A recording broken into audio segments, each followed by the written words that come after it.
the mangas, how come Tarma, the god of pride, keeps on changing his looks? Well, plainly that's because he keeps on fucking with the wrong people. What do you mean? Back in history, when the gods would attend the Omegas, which is like the Olympics, Tarma decided it was going to be a good idea when he used to look like this to walk up to the goddess of the void, who is considered a tactical goddess, which means that in terms of 1v1s, she's one of the deadliest. After one of her performances at the Omega, in which she lost the event to mortals, because one of Cypher's hobbies is to participate in gymnastics. In fact, she takes some of her divine funds, spreads it across the world to start up gymnastic programs so other mortals can enjoy them and get good enough to try to compete against her at the Omega. You may be thinking, well, like Dark, she's a god. How can she lose? Because to stay fair, she lowers herself to the peak of mortal perfection. Because then it's strictly about technique at that point. She loves to be challenged. And so Tarma didn't like the fact that she is losing to mortals, which makes the gods look bad. So he walked on stage and then slapped the shit out of her.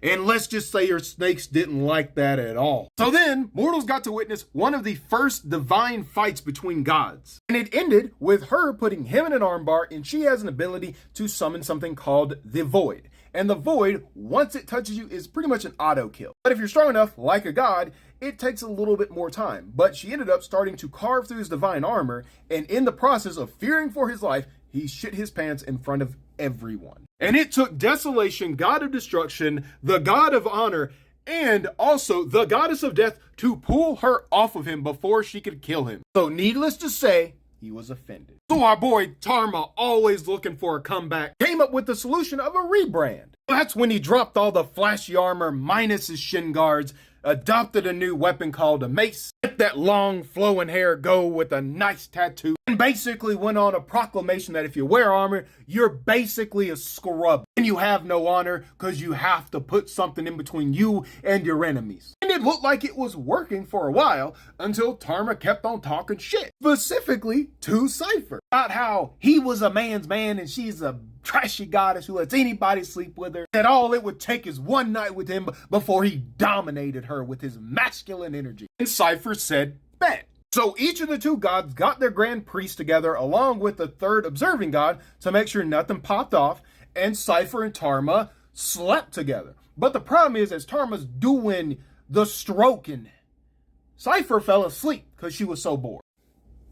And naturally, Cypher went and told people about it. Because she had her grand priest, he had his grand priest, like another god watched it and confirmed it. So Tarma went and kidnapped one of the world's best erotic writers and had him follow around during his escapades in order to write an autobiographical picture effectively about how good he is in bed. And then a little bit of time passes and he starts talking shit on Igni, the spirit of fire and metal. Basically talking about how he could whip his kids into shape. And the thing is, all of Igni's kids are ancient red dragons. So Lithoria said bet. But this time, he didn't even get to finish. She walked out mid-session because of how bored and unentertained she was by this. And then during all of that, there's a creature out there similar to a beholder that reproduces through jumping into the subconscious of another creature and pulling out some aspect of it. And because all of this shameful stuff was going on around Tarma and he just could not get ahead in life for some reason, this new creature ended up pulling out all of his shame and creating Tarmac,